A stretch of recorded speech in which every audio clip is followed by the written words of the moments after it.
전능하신 아버지 하나님을 찬양합니다. 저희에게 허락된 오늘 하루 중 이 시간 이렇게 나와 아버지의 발 아래 잠시 머물게 하신 깊은 은혜에 그저 감사를 드립니다. 세상이 줄 수도 알 수도 없는 아버지의 진리와 사랑에 감사함으로 기댑니다. 이 시간 온전히 아버지께 올려드리는 예배 가운데 저희 심령을 강건하게 채워주옵소서. 필요와 가치관을 이유로 우리를 흔드는 세상 속에서 힘겨워하며 갈등하는 저희들의 모습을 용서하여 주옵소서. 아버지를 놓치고 외면하며 살았습니다. 하나님의 뜻이 무엇인지 머리로 알고 있으면서 행동까지 나아가지 못한 저희의 모습을 용서하여 주옵소서. 그럼에도 불구하고 저희들에게 은혜로 다가오셔서 우리의 죄를 밝히 보이시고 깨닫게 하신 놀라운 아버지 하나님의 사랑에 감사드립니다. 이 시간 아버지의 권능에 의지하여 간구드립니다. 다음 세대가 세상보다 하나님을 경외하는 마음으로 각자의 인생에서 하나님의 살아계심을 경험하고 하나님의 이름을 찾아가며 나의 하나님으로 스스로 고백하는 세대가 되기를 간구합니다.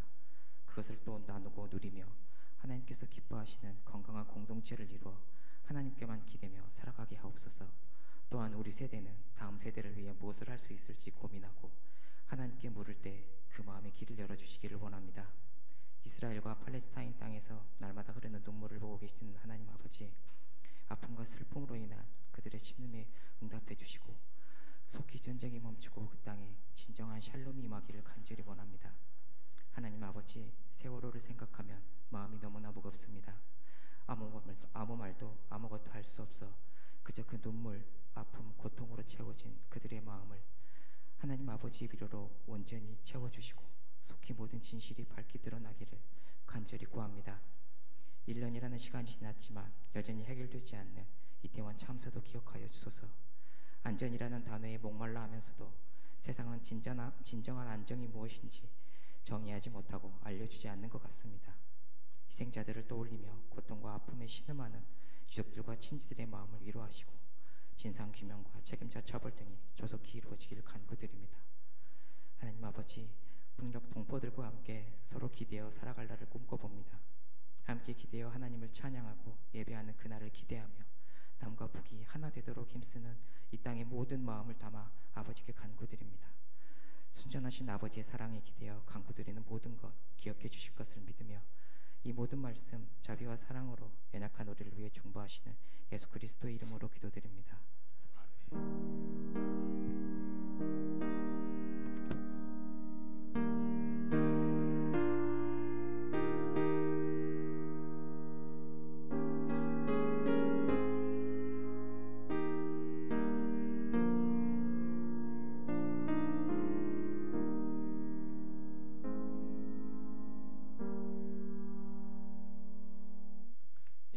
저희들에게 주시는 하나님의 말씀은 시편 53편입니다. 시편 53편 우리 한 절씩 교독하도록 하겠습니다. 어리석은 자는 그의 마음에 이르기를 하나님이 없다 하도다. 그들은 부패하며 가증한 악을 행하며 선을 행하는 자가 없도다.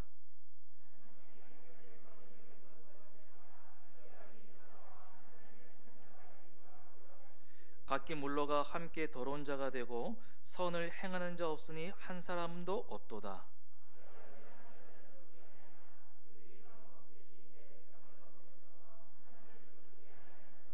그들이 두려움이 없는 곳에서 크게 두려워하였으니 너를 대항하여 진친 그들의 뼈를 하나님이 흩으심이라. 하나님이 그들을 버리셨으므로 네가 그들에게 수치를 당하게 하였도다. 시온에서 이스라엘을 구원하여 줄 자 누구인가? 하나님이 자기 백성의 포로된 것을 돌이키실 때에 야곱이 즐거워하며 이스라엘이 기뻐하리로다. 아멘. 인류는 수천 년 동안 지혜를 추구해 왔습니다. 아리스토텔레스는 지혜를 철학의 제1원리라 생각을 했고, 키케로는 영혼이 건강한 상태를 뜻하는 것으로 보았고, 교부 어거스틴은 지혜를 신을 숭배하고 헌신하는 신앙심으로 정의했습니다.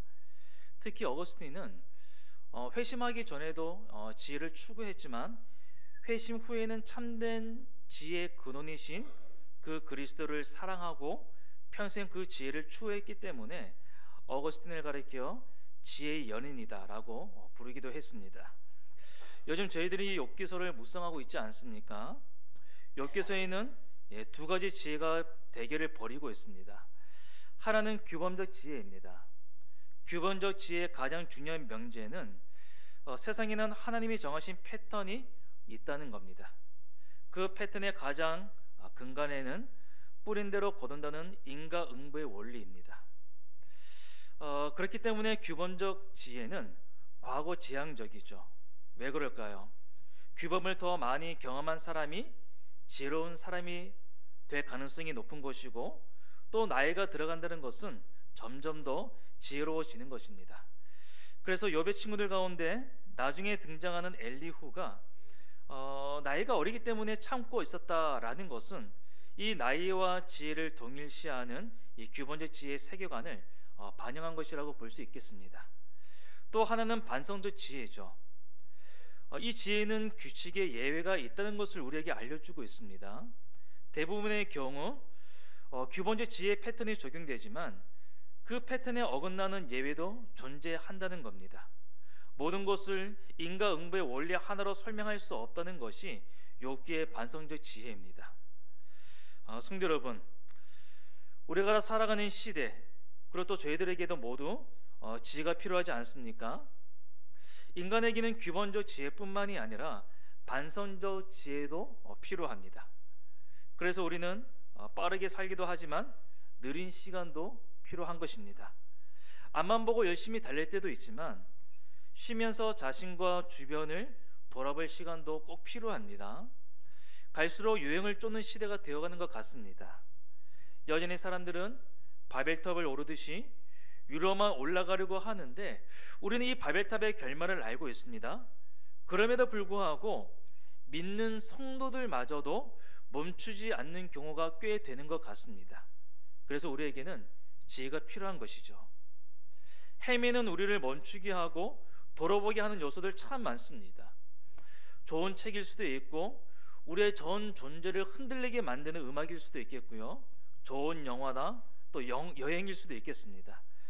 하지만 저와 여러분들에게 옳은 방향을 깨닫게 하고 지혜를 추구하지 않는 세상에서 지혜를 주는 것은 뭐니 해도 하나님의 말씀입니다.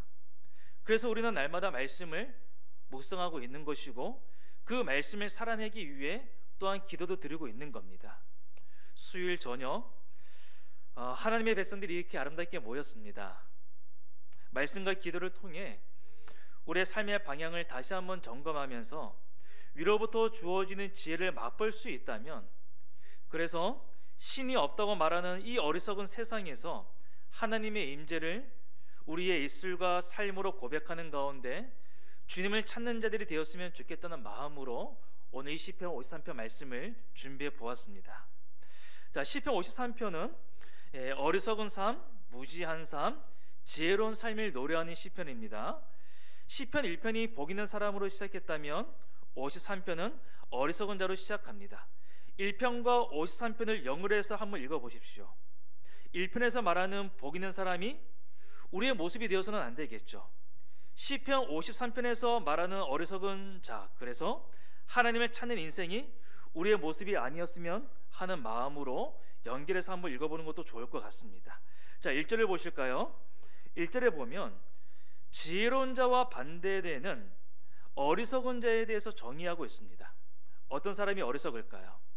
세상에서는 비록 부정직해도 충분히 돈을 벌 수 있고 높은 자리에 올라갈 수 있는 여건을 갖추었는데도 그 유리한 조건을 활용하지 않고 정직하게 살아가는 사람에 대해 참 답답하다고, 참 어리석다고 그렇게 이야기를 할 것 같습니다. 이것이 세상의 관점입니다. 그렇다면 성경은 어떤 사람을 가리켜 어리석다고 말할까요? 어리석은 자는 하나님이 없다고 말합니다. 잠언 1장 7절에 보면 지혜의 근본은 하나님을 경외하는 것이라고 말합니다. 어리석은 자들은 지혜와 지식의 근본이신 그 하나님을 인정하지 않습니다. 하나님이 없다고 말하는 것은 하나님을 있으나 마나한 존재로 보는 것입니다. 시편 4절에 보면 악인은 그의 교만한 얼굴로 말하기를 여호와께서 이를 감찰하지 아니하신다 하며 그의 모든 사상에 하나님이 없다 하나이다 라고 말합니다. 이런 생각을 가지고 실제 삶에서 하나님이 없는 듯 살아갑니다. 하나님에 대해 눈을 감고서 자신들이 하고 싶은 일을 합니다. 그래서 너무나 인간적인 자기 중심적인 사고를 품고 살아갈 수밖에 없는데, 하나님이 빠진 그 빈 공간을 무의한 것들로 채우는 것이 문제라는 겁니다. 1절 하반절 보십시오. 뭐라고 말합니까? 그들은 부패하며 가증한 악을 행한다라고 말합니다. 자, 부패하다, 망쳐놓고 강탈하는 행위를 뜻합니다. 가증하다, 혐오스럽고 극악무도한 행위들을 의미합니다. 요컨대 어리석은 사람들은 하나님이 없다고 생각하고 선을 행하지 않으면서 가증한 악을 행합니다. 노아 시대 상태가 떠오르지 않습니까? 노아할 때 하나님께서 너무나도 끔찍한 세상의 상태를 보셨습니다. 창세기 6장 9절에 이렇게 말합니다. 세상은 이미 시궁창이 되어 있었고 하나님께서 보시기에 세상이 얼마나 타락했던지 모든 사람이 썩어 있었고 생명 자체가 속속들이 썩어 있었다. 노아 시대 사람들의 상태가 이러했는데 시편 53편의 시인 역시 악이 만연한 상황을 보면서 선을 행하는 자가 없다고 탄식합니다. 하나님이 없다는 생각이 편만해지면 어떻게 될까요? 선을 실천하는 자가 없어집니다. 이것이 하나님이 없는, 하나님을 인정하지 않는, 지혜를 추구하지 않는 사회의 특징이라는 겁니다. 하나님을 부정하는 어리석음을 만연할 때 선이 들어설 자리는 소멸하게 된다는 거죠. 그런 면에서 이 땅의 교회가 하나님을 아는 공동체라고 고백할 수 있을까요? 여러분들은 어떻게 생각하십니까? 우리 가정, 하나님을 인정하는 가정이라고 말할 수 있을까요? 대한민국이 정말 하나님을 인정하는 사회라고 당당하게 주장할 수 있을까요? 검증 방법은 간단합니다. 교회와 내 가정과 사회 구석구석에 선으로 가득 차 있는지 아니면 부패함과 가증함으로 가득 차 있는지를 보면 됩니다. 세상에서 가장 큰 교회가 여럿이고 정치적으로도 막강한 힘을 발휘하는 기독교이지만 마치 하나님을 인정하지 않는 사회의 특징이 더 많아 보이는 것 같아서 씁쓸하고 저 역시 한몫하고 있지 않나 싶어 두렵기도 합니다. 어리석은 자는 마음속으로 하나님이 없다고 단정하고 하나님에 대해 눈을 감아버립니다. 그런데 하나님께서 뭘 하시느냐? 하늘에서 사람을 굽어 살피시면서 누군가를 찾고 계십니다. 우리 2절 보실까요? 함께 읽겠습니다. 하나님이 하늘에서 인생을 굽어 살피사 지각이 있는 자와 하나님을 찾는 자가 있는가 보려 하신즉, 하늘에서 세상을 다스리시는 왕으로 또 세상을 판결하시는 재판관으로 앉아 계신 하나님이 이 인생들을 내려다보시는 이유가 무엇입니까? 지각이 있는 자와 하나님을 찾는 자가 있나 살펴보시는 겁니다. 자, 지각이 있는 사람, 이해력이 있고 깨달을 수 있는 사람을 의미합니다. 하나님은 악행을 일삼는 어리석은 자들 틈에서 신중하고 살아깊은 사람을 찾고 계십니다. 성도 여러분, 하나님은 어떤 분이십니까? 지혜를 추구하지 않는 이 세상에서 지혜의 근원이신 당신을 추구하는 인생이 있는지를 찾고 계시는 분이라는 겁니다. 교회마다 연말이 되면 어떤 고민들이 있을까요? 일꾼들이 없다고 이렇게 이야기를 많이 하죠. 또 목회자를 새로 청빙해야 하는 교회에서는 정말 모실 만한 목회자가 없다고 토로하기도 합니다. 또 부교학자들은 나름대로 배울 만한 교회가 없다고 말하죠. 또 교회를 찾고 있는 성도들은 갈 만한 교회가 없어서 고민이라고들 합니다. 기업에서도 사람 찾기가 어렵다고 하고 내 인생에서도 진짜 우정을 나눌 만한 친구가 없다고 말하고, 또 결혼 정년기를 놓친 어떤 분들의 이야기를 들어보면 나는 결혼을 위한 결혼을 하지 않겠다고, 그러면서 정말 함께할 사람을 만나게 되면 가정을 이루겠다고 말을 하기도 합니다. 다들 열심히 사람을 찾습니다.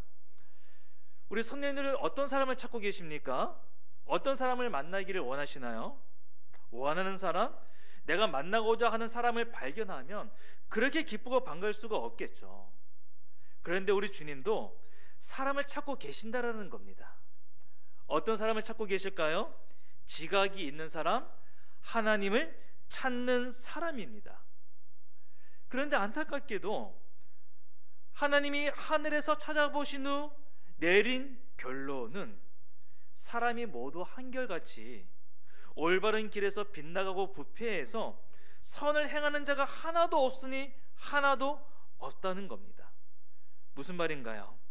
이 세상에는 하나님이 없다고 말하면서 선을 행하지도 않고 그렇게 어리석은 삶을 살아가는 자들밖에 없다라는 이 하나님의 한탄의 이 소리가 들리지 않으십니까?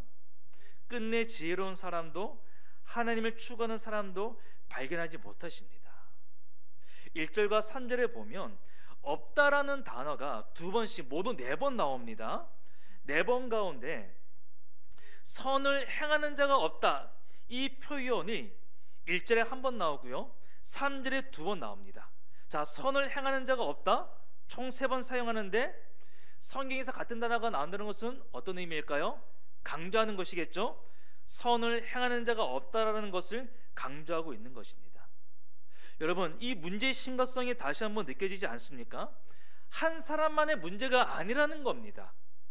사람들이 함께 하나님을 찾지 않습니다. 사람들이 함께 더러운 일을 저지르고 있는 겁니다. 사람들이 함께 선을 추구하지 않습니다. 함께 무지와 불신과 악함이 대세라는 이야기입니다. 나 혼자 이상한 일을 할 때 창피해서라도 못하죠. 그런데 내가 하고 싶은 사람들이 1명, 2명, 3명 생기게 되면 내 마음이 둔해지게 되죠. 더 담대하게 할 수 있게 된다는 겁니다. 이 악이라는 거대한 파도가 밀려 들어와서 개개인으로서는 도저히 거스르기 어려운 흐름이라는 의미입니다. 3절 보실까요? 각기 물러가 함께 더러운 자가 되고, 자, 여기 물러가다 히브리어 단어가 쏘고입니다. 쏘고의 뜻이 겁을 내다, 돌아서다, 변절하다입니다. 원래는 하나님을 믿었습니다. 하나님을 알았어요. 주님을 찾는 사람이었는데 구체적인 이유는 여기 나오지 않지만 어떤 이유인지는 모르겠지만 그 사람이 하나님으로부터 물러나게 되고 그 사람이 하나님으로부터 돌아서게 되고 함께 더러운 자가 되었다는 뜻입니다. 하나님을 찾았습니다. 주님을 믿고 의지했습니다. 나름대로 말씀을 생각하고 그 말씀대로 살아가려고 애썼습니다. 하지만 어떤 이유 때문일까요? 주변의 압박 때문에? 자기 욕심 때문에? 아니면 세상을 사랑하는 마음이 주님을 사랑하는 마음보다 더 커져서 복 있는 길, 지혜로운 길, 생명의 길에서 돌이켜 쾌쾌한 죽음의 냄새가 진동하는 뒷골목으로 들어가 버렸다는 이야기입니다. 하나님을 안다고 자부했던 이스라엘 백성들이 꼭 그랬죠. 선지자들이 이스라엘 백성들을 향해 강도 높은 책망의 메시지를 선포했습니다. 입만 열며 하나님을 말하고 성전을 찾고 제사를 드렸지만 실제 삶에서는 하나님을 찾지 않았습니다. 하나님으로부터 뒤로 물러섰습니다. 여호와의 성품인 정의와 공의와 긍휼을 저버렸죠. 약자를 괴롭히면서 자신의 배만 추구하고 거짓을 진실이라 말하면서 하나같이 제멋대로 굴었습니다. 물론 남아있는 자들이 있었지만 제사장에서부터 백성들까지 모두가 다 함께 물러가 하나님을 두려워하지 않았고 하나님 앞에서 떨지 않았고 반역하는 마음이 있어서 이미 배반하고 갔다라며 예레미야에서도 말씀하고 있습니다. 강영한 교수님은 이론적 무신론보다 더 무서운 적이 있는데 예수를 믿는 사람들이 하나님이 마치 존재하지 않는 것처럼 사는 것, 이것이 더 무서운 적이다라고 말을 했습니다. 이론적 무신론보다 실제적 무신론이 더 무섭다는 뜻입니다. 물론 모든 영역에서 우리는 마치 하나님이 존재하지 않는 것처럼 살지는 않습니다. 하지만 다들 약한 부분이 있으시죠. 스스로에게 이런 질문을 던져보면 어떨까요? 나는 어떤 부분에서 마치 하나님을 믿지 않는 것처럼 행동할까? 나는 어떤 상황일 때, 어떤 일이 발생했을 때 주님으로부터 물러서는 어리석은 사람이 될까? 하나님이 없다는 생각과 하나님이 있으나 마나한 존재로 우리가 여길 때, 그때 우리는 뒤로 물러나게 되는 겁니다. 그때 우리는 함께 배반하고 다른 사람들과 함께 진리로부터 돌아서고 함께 세상을 향해 겁낼 때, 그때 하나님께서 저와 여러분들을 굳게 붙잡아 주셔서 그 생명의 근원으로부터 돌아서지 않고 끝까지 주님을 붙잡을 수 있도록 은혜 베풀어 주시기를 진심으로 바랍니다. 우리 힘만으로는 안 된다는 것을 너무나 잘 알고 있기 때문에 절대적으로 은총이 필요하다라는 그 사실 앞에 겸손의 미덕을 갖추어야겠습니다. 시인은 어리석은 자에 대해 말하고서 4절과 5절에서는 무지한 사람에 대해서 이야기합니다. 자, 어리석은 삶이 하나님의 존재를 믿지 않는다라면 무지한 사람은 어떤 사람일까요? 하나님을 멸시하면서 악을 행하고 있습니다. 자, 4절 이렇게 말합니다. 죄악을 행하는 자들은 무지하냐? 그들이 떡 먹듯이 내 백성을 먹으면서 하나님을 부르지 아니하는도다. 자, 하나님이 없다고 생각하는 사람, 악을 행하며 살기 때문에 무지한 인생입니다. 이 사람들은요, 힘없고 연약한 사람들을 잡아먹습니다. 따라서 그들이 즐기고 누리는 것들, 그들이 잠자고 있는 그 거처, 그들이 타고 다니는 자동차, 그들이 메고 다니는 그 백, 그들이 입고 다니는 그 옷, 이 모든 것들에는 이웃의 희생이 녹아져 있다는 겁니다. 그들은 매일 밥 먹듯이 아무 거리낌 없이 하나님의 백성과 연약한 자들을 잡아먹습니다. 이 사람들의 특징이 무엇입니까? 하나님을 불신합니다. 주님을 신뢰하지 않습니다. 수직적인 관계가 망가졌습니다. 이것이 수평적인 관계에서도 문제를 일으키고 있습니다. 타인의 생명을 조금도 귀하게 여기지 않고 있는 것이죠. 자, 4절에 떡이라는 히브리 단어가 레헴입니다. 빵이나 밥으로 번역될 수 있는데 이렇게 한번 표현해 볼까요? 이들이 밥 먹듯이 백성을 먹는다. 밥 먹듯이 나의 백성을 착취한다. 여러분, 저녁 혹시 드시고 오셨습니까? 물론 퇴근하고 오시면 시간이 안 되시기 때문에 못 드시죠. 근데 가시면 드실 거죠. 예. 우리는 아침에 일어나면 먹고 점심 때도 드셔야 되고 또 저녁에도 먹습니다. 하루도 거르지 않습니다. 시간만 되면 저절로 하게 되는 본능과 같습니다. 우리는 먹어야 삽니다. 이들에게 착취는 일상이라는 뜻입니다. 어리석은 사람과 무지한 사람은 누군가를 잡아먹어야 삽니다. 그들의 눈에 다른 사람들은 착취의 대상으로 보일 뿐입니다. 그러면서도 심판에 대한 두려움이 없습니다. 왜 그럴까요? 하나님을 인정하지 않기 때문에, 하나님을 찾지도 않기 때문에 심판에 대한 두려움이 없습니다. 우리는 뭘 먹어야 됩니까? 에스겔 3장에 보면 에스겔을 선지자로 부르시면서 이 책을 먹으라 하는 장면 기억하시죠? 선지자가 입을 벌리고 두루마리를 먹었습니다. 그때 뭐라고 표현했나요? 정말 맛있다, 꿀맛 같다, 이렇게 표현을 했죠. 우리가 정말 먹어야 할 것은 생명의 말씀, 지혜의 말씀, 이웃에게 숨과 쉼을 주는 거룩의 영이어야 하지 않을까요? 이 땅의 교회가 어리석은 공동체가 되지 않기 위해서, 이 땅의 그리스도인들이 무지한 인생으로 살지 않기 위해서 하나님을 인격적으로 만나고 그분의 말씀을 밥 먹듯이 먹어야 하지 않을까요?